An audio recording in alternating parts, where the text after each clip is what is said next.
느헤미야 13장입니다.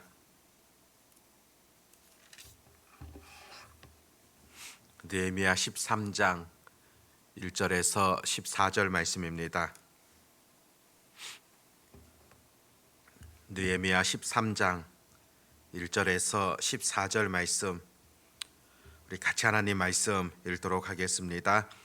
그날 모세의 책을 낭독하여 백성에게 들렸는데 그 책에 기록하기를 암몬 사람과 모압 사람은 영원히 하나님의 총회에 들어오지 못하리니 이는 그들이 양식과 물로 이스라엘 자손을 영접하지 아니하고 도리어 발람에게 뇌물을 주어 저주하게 하였음이라. 그러나 우리 하나님이 그 저주를 돌이켜 복이 되게 하셨다 하였는지라. 백성이 이 율법을 듣고 곧 섞인 무리를 이스라엘 가운데에서 모두 분리하였느니라. 이전에 우리 하나님의 전에 방을 맡은 제사장 엘리야십이 도비아와 연락이 있었으므로 도비아를 위하여 한 큰 방을 만들었으니 그 방은 원래 소재물과 유향과 그릇과 또 레위 사람들과 노래하는 자들과 문지기들에게 11조로 주는 곡물과 새 포도주와 기름과 또 제사장들에게 주는 거제물을 두는 곳이라. 그때에는 내가 예루살렘에 있지 아니하였느니라. 바벨론 왕 아닥사스다 32년에 내가 왕에게 나아갔다가 며칠 후에 왕에게 말미를 청하고 예루살렘에 이르러서야 엘리야십이 도비야를 위하여 하나님의 전뜰에 방을 만든 악한 일을 안지라. 내가 심히 근심하여 도비야의 세간을 그 방 밖으로 다 내어 던지고 명령하여 그 방을 정결하게 하고 하나님의 전의 그릇과 소재물과 유향을 다시 그리로 들여 놓았느니라. 내가 또 알아본즉 레위 사람들이 받을 목을 주지 아니하였으므로 그 직무를 행하는 레위 사람들과 노래하는 자들이 각각 자기 밭으로 도망하였기로 내가 모든 민장들을 꾸짖어 이르기를 하나님의 전이 어찌하여 버림바 되었느냐 하고 곧 레위 사람을 불러 모아 다시 제자리에 세웠더니 이에 온 유다가 곡식과 새 포도주와 기름의 11조를 가져다가 곳간에 드림으로 내가 제사장 셀레마와 서기관 사독과 레위 사람 부다야를 창고지기로 삼고 mat단야의 손자 삭굴의 아들 하난을 버금으로 삼았나니 이는 그들이 충직한 자로 인정됨이라. 그 직분은 형제들에게 하는 일이 없느니라. 내 하나님이여 이 일로 말미암아 나를 기억하옵소서. 내 하나님의 정과 그 모든 직무를 위하여 내가 행한 선한 일을 도말하지 마옵소서. 아멘. 지난 본문에서도 우리가 계속 살펴보았지만은 이스라엘 백성들 하나님 앞에서 성벽 재건 완성하게 되어지고 또 지난 본문에서는 봉헌식을 하게 되었던 그런 내용들을 살펴보았습니다. 그들 가운데 이와 같은 일로 말미암아 하나님께 찬양과 감사가 가득하였고 또 그들 가운데 즐거움이 가득하였다. 그렇게 성경은 기록하고 있습니다. 이제 그 모든 일들을 다 마친 이후에 이제 오늘 본문 말씀에 보면은 내부에 눈을 돌리게 되어집니다. 우리 내부 가운데 혹 잘못된 부분들 또 죄악된 요소들은 있지 아니한가 그것을 살피게 됩니다. 바로 그 계기가 되어진 것도 1절 말씀을 보면 하나님의 말씀을 듣는 가운데 그들의 어리석음들을 또 죄된 부분들을 깨닫게 되어집니다. 하나님의 말씀에 의하면은 암몬과 모압 족속들 그들과 함께해서는 안 된다는 그런 가르침을 듣게 됩니다. 이것은 비단 그 백성을 지칭하기보다는 그들이 믿는 이방신들 그 이방신들을 너희 가까이 두어서는 안 된다는 그런 의미라 볼 수가 있습니다. 이스라엘 공동체 속에 또 다른 이방신이 들어온다는 것, 이것은 또 다른 타락의 길로 접어든다는 것을 의미하지 않겠습니까? 그래서 하나님께서는 지속적으로 그 백성들을 향하여서 오직 하나님만 섬겨야 된다. 하나님만 믿고 따라야 된다는 그런 가르침들을 줄곧 주지 않았습니까? 하나님의 말씀대로 하나님의 말씀에 순종하여서 모압과 암몬 족속 그 죄의 뿌리들을 다 없애게 되어지는 그런 결단들도 기록되어집니다. 어떻게 생각해 보면은 우리 믿음이 굳세고 또 하나님만 믿는 그 신앙만 충만하다면은 그 무엇이 문제될 수 있겠는가 생각해 볼 수 있지만은, 그런데 인간은 늘 연약하지 않습니까? 이방신들을 주변에서 보게 되어지고 이방신들을 따르는 자들과 함께 하다 보면은 늘 잘못된 길로 빠지게 되어지는 가능성들 열려 있지 않습니까? 사실상 죄라는 것이 그렇다고 볼 수가 있습니다. 처음에는 작은 부분이다, 그래서 약간만 열어 놓았는데 그 틈을 통하여서 죄라는 것이 들어오게 되어지고, 처음에는 작은 것이었는데 시간이 지나면서 걷잡을 수 없이 커지게 되어지는 그런 일들 종종 볼 수 있지 않습니까? 그런 점에서 죄라는 것은 처음부터 경계해야 되는 것이며, 또 죄라는 것은 그 모양이라도 버리게 되어지는 그런 자세가 하나님의 백성들에게 중요하다, 그렇게 깨닫게 되어집니다. 하나님의 백성들 늘 순수함 또 정결함, 이것을 유지하기 위하여서 내 삶 가운데 죄된 요소가 어떤 것이 있는가 늘 살펴볼 수 있는 그런 지혜가 필요하다는 것입니다. 작은 부분이라 할지라도 죄의 씨앗들이 있다고 한다면 과감하게 절단할 수 있는 그런 용기가 우리 신앙생활에 꼭 필요한 그런 삶이라는 것을 잊지 마셔야 됩니다. 4절 말씀에 보면, 이전에 우리 하나님의 전에 방을 맡은 제사장 엘리야십이 도비야와 연락이 있었으므로, 제사장 엘리야십이 도비야와 연락이 있었다. 서로 교제하며 가까이 지냈던 것으로 그렇게 보여집니다. 그런데 이 도비야라는 사람 어떤 사람입니까? 우리가 느헤미야 앞선 내용에서도 보았지만은 이 도비야 산발락과 연합하여서 지속적으로 이스라엘 백성들이 하는 일들에 대해서 방해하였던 그런 사람이지 않습니까? 그런데 지금 제사장이 그 도비야와 연락하게 되어지고 급기야 성전의 한 부분을, 한 방을 도비야를 위하여서 내어 주었다, 그렇게 표현하고 있습니다. 사실상 이것은 명백한 그런 죄악이지 않습니까? 느헤미야가 처음에는 이 사실에 대하여서 알지를 못하였습니다. 6절에 보면은, 그때에는 내가 예루살렘에 있지 아니하였느니라. 바벨론 왕 아닥사스다 32년에 내가 왕에게 나아갔다가 며칠 후에 왕에게 말미를 청하고, 그 사실에 대하여서 느헤미야는 결코 알 수 없었습니다.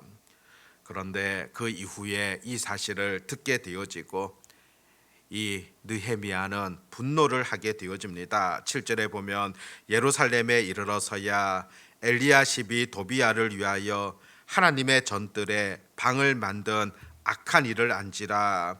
그리고 8절에 보면, 내가 심히 근심하여 도비야의 세간을 그 방 밖으로 다 내어 던지고, 도비야가 거하던 방에 들어가서 그의 물건을 집어 던지게 되어집니다.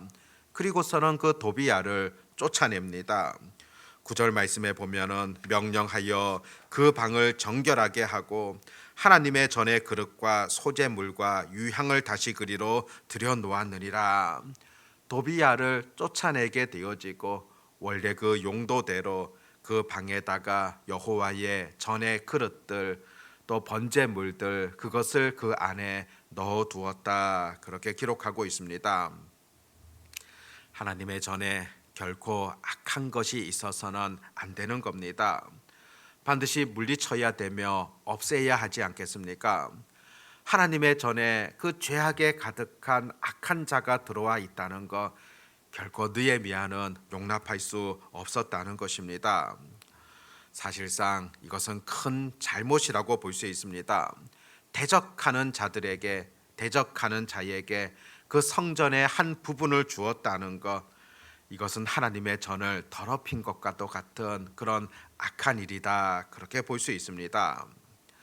그런데 이 말씀을 오늘 우리 시대에 우리 그리스도인들에게 한번 적용해 보십시오.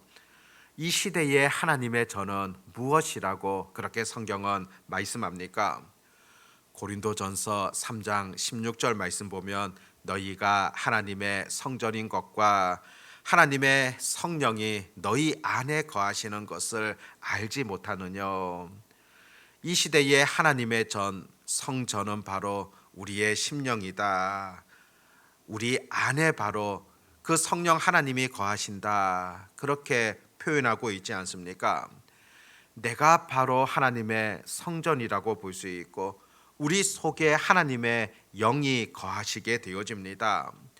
그렇다면은 우리 심령을 하나님의 전이라고 한다면은 우리가 늘 정결하게 깨끗하게 그렇게 해야 하지 않겠습니까? 악한 것들이 자리 잡지 못하도록 우리도 늘 영적으로 새롭게 되어지며 성령의 전, 이 심령을 깨끗하게 하는 일들에 늘 힘써야 한다는 것입니다. 느헤미야가 오늘 본문에 보면은 그 도비야와 더불어서 모든 악한 것들, 모든 물건들 다 집어 던졌던 것과 같이 우리 심령에 악한 것들이 있다고 한다면은 그것을 청결하게 할 수 있는, 그것이 바로 하나님의 백성된 자들의 아름다운 그런 삶이지 않습니까? 그런데 오늘 본문에서 또 주목해 보아야 할 것, 도비야를 쫓아낸 이후에 그곳에 성전의 기구들을 갖다 놓게 되어지는 그런 내용도 기록되어집니다. 이것 또한 우리 가운데 어떤 가르침들을 주겠습니까? 누가복음 11장 말씀을 보면은 이런 사건이 기록됩니다. 더러운 귀신이 사람에게 나가게 되어집니다. 그래서 그 귀신이 나가서는 자기가 거할 곳을 둘러보았지만은 찾지를 못하고, 그래서 다시 그 나간 그 사람 앞에 와 보니까 그 심령이 깨끗이 정리가 되어진 겁니다. 그래서 다른 귀신 7을 더 데리고 와서 그 속에 들어갔다, 그렇게 성경은 말씀합니다. 그러다 보니 그 사람은 전보다도 더 악한 사람이 되었다고 그렇게 성경은 기록하고 있습니다. 이것이 무엇을 말해 주겠습니까? 내 심령 가운데 악한 생각으로 인하여서 이 전을 더럽힐 수 있습니다. 그런데 그것을 위하여서 하나님 앞에 기도함을 통하여서 악한 것들이 다 떠났다고 생각해 보십시오. 그렇다면 떠난 그 텅 빈 심령 가운데 무엇으로 채워야 되겠습니까? 그것을 다른 어떤 것으로 채우지 아니한다면은 더 악한 것이 들어올 수 있다는 그런 가능성이 있음을 볼 수 있지 않습니까? 무엇보다 내 심령 가운데 채워야 될 것, 바로 하나님의 말씀이라고 볼 수가 있습니다. 내 심령 가운데 신령한 것들로 가득 채우게 되어지는 그것이 필요한 것입니다. 우리가 하나님의 말씀을 가까이 해야 될 그 이유가 무엇이겠습니까?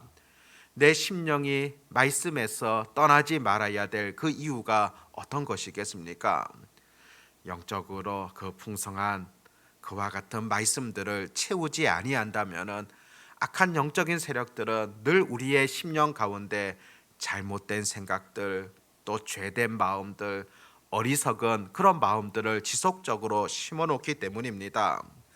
느헤미야가 그 도비야를 쫓아내고 방을 청결케 한 이후에 그 방에 새롭게 그 성전의 기구들을 갖다 놓았던 것, 우리 삶에 주는 영적인 의미가 있다는 사실들을 잊지 마셔야 된다는 겁니다. 사실 우리도 연약한 인생들이지 않습니까? 죄의 유혹에 대하여서도 쉽게 넘어가게 되어지는 연약성들이 늘 우리 가운데 존재합니다. 마음은 원이지만은 육신이 약하여서 넘어지게 되어지는 그런 일들도 나타날 수 있을 겁니다. 그런데 그 세상과 대적하여서 이길 수 있는 그 힘은 바로 여전히 하나님의 말씀이라는 사실들을 잊지 마십시오. 그것만이 이 땅을 이길 수 있으며 세상을 대적하여서 승리할 수 있는 그런 길이 되어진다는 겁니다. 오늘 새벽에도 우리가 기도하며 나아갈 때 이렇게 기도하기를 원합니다. 하나님, 어떤 작은 죄라 할지라도 허용하는 것 아니라 그 작은 죄라도 배격할 수 있는 그런 믿음과 은혜를 더해 달라고, 또 그렇게 되어지기 위하여서 내 심령 가운데 늘 말씀과 기도를 통하여서 강력한 무기를 가질 수 있도록, 하나님의 말씀은 살았고 운동력이 있어 좌우의 날성 검보다도 예리하다고 성경이 가르치고 있지 않습니까? 오늘도 하나님의 말씀으로 우리 심령을 가득 채우고 또 기도함을 통하여서 이 악한 세상 가운데서 승리하며 살아가는 그런 그리스도인들 되게 해 주시옵소서. 그렇게 기도함으로 나아가는 복된 시간 되어지시기를 바랍니다. 기도하겠습니다. 하나님 아버지, 오늘 말씀을 통하여서 하나님 우리에게 주시는 그런 교훈들을 다시금 깨닫게 되어집니다. 하나님의 전에 악한 것이 있었을 때 결코 하나님 원치 않았다는 사실들을 깨닫게 되어집니다. 악한 것들을 쫓아내고 영적인 것으로, 선한 것으로 그것을 채워야 한다는 그 말씀을 여전히 우리가 바라보게 되어집니다. 아버지 하나님, 우리도 이 땅을 살아나가는 가운데 여러 죄의 유혹들이 있고 또 죄에 넘어지게 되어지는 그런 순간들도 있다는 사실들을 보게 되어집니다. 무엇보다도 작은 죄라 할지라도 용납지 아니하는 그런 그리스도인들 되게 하여 주시옵시고, 죄의 유혹들에 넘어가지 않기 위하여 늘 말씀과 기도를 통하여서 내 심령을 강하게 할 수 있는, 또 채워갈 수 있는 그런 은혜, 다짐, 결단들이 있게 해 주시기를 간절히 소망합니다. 아버지 하나님, 악한 영적인 세력들은 지금 또 두루 다니며 삼킬 자를 찾고 있는 그런 시대를 여전히 우리가 살아가고 있습니다.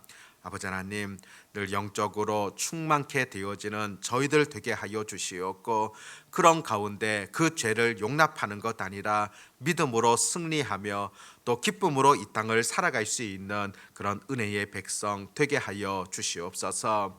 아버지 하나님, 또 내일 거룩한 주일 맞게 되어집니다.